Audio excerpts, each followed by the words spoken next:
I'm Greg Conyne. This is my show at Blackfish Gallery in May of 2013. The first piece we're looking at is called Fledgling. It's a carved piece of cherry with just a fabricated steel base, very similar to the work that I've been doing in the past. And I think when we run through this video, you will realize that this isn't a series of work as normally thought of.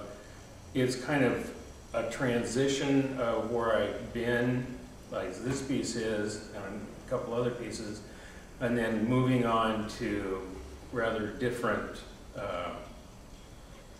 way to look at sculpture and using different medium than I would normally use. So this is the second piece that I did chronologically. It's called Nudibranch. It also is cherry with a steel base. When I start a piece, I just start carving and following, I don't know what I'm thinking, and then eventually I run in, when I'm finished, I'll set it up and look at it and figure out what a name for it that kind of gives people an in as to where I was coming from. So that's kind of what's happening with this piece. We're now looking at an overview of the installation of the pieces. It's taken me 2 years approximately to complete this body of work.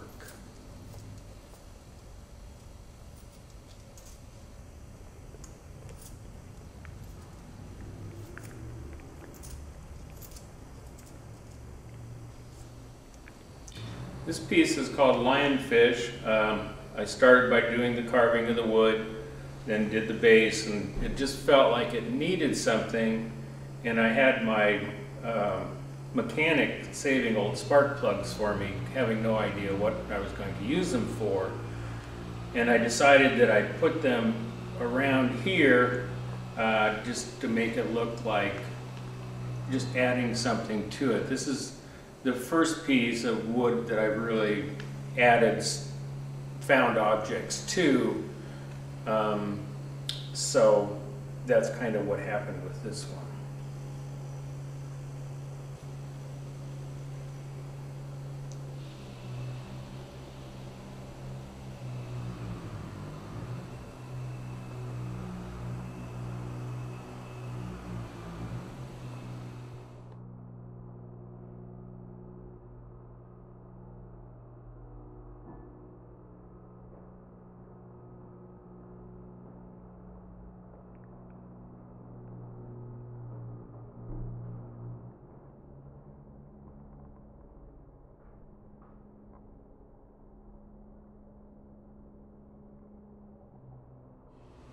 In the spring of 2012, I was invited to be in an outdoor sculpture show at Clackamas Community College, and I had a lot of pieces left over from a large piece, outside piece that I did in Vancouver, Washington.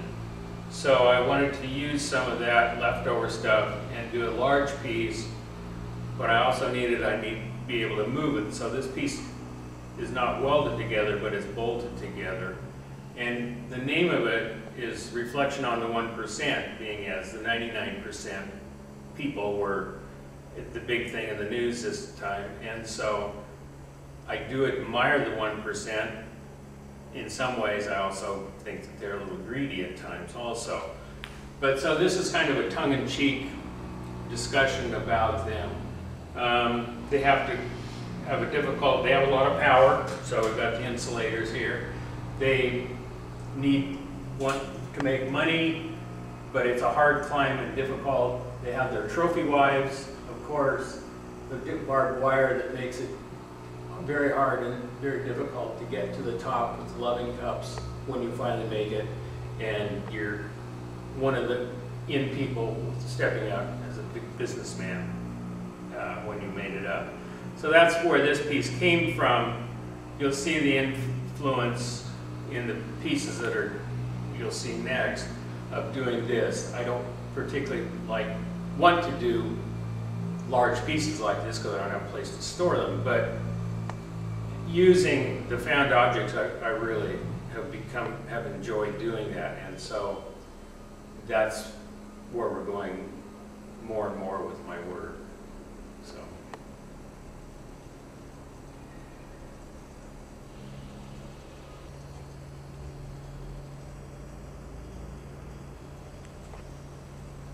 The piece you're viewing right now is, the name of it is Ho'oponopono, which is Hawaiian for the four graces. And I carved the four top pieces of wood out of one limb of cherry that I was given. And I knew I wanted to do something with them that tied them together. So I found the name on the internet, and the four graces in Hawaiian are thank you, I'm sorry, please forgive me, and I love you. And so what I did was I made these four pieces, and I figured out which one kind of went with which, and then I made the bottom cabinet and put pieces in, like a hand and stuff for I'm sorry, and on down the line. Each one of these has trinkets in it and milagras representing each one of the pieces. So that's kind of where it is. This one is thank you, and I love you, so we have a nice heart, and a pair of lips. We have to have fun. And this one is please forgive me, so we have several milagras that are Spanish charms. And so that's where, and this is a candle holder that I purchased at Goodwill. So it's a combination, and this is really what interests me right now, is the cabinetry combined with the carving and the found objects. So that's kind of, I think that's where I'm headed. I never know for sure. So the name of this piece is Alleluia, Henry Moore, and Henry Moore was a British sculptor, and he had a great influence on my work. So he used a lot of bones as things for inspiration. I put him up on a throne, or I have a throne for him to be on, just for fun. These I carved, to me representational of the work that Henry Moore had done. And then the pieces of lead that are down here, he ruined all his wife's pots, cooking pots, heating lead to make maquettes. So I figured it was appropriate that we had some lead pieces in here. The fringe is just here because it needed something, and that's kind of the way I work, is I start, and as I go, I figure out what needs to be added or subtracted, and then when I have it all completed, then I put it together permanently. So that's kind of how I work and where this piece came from.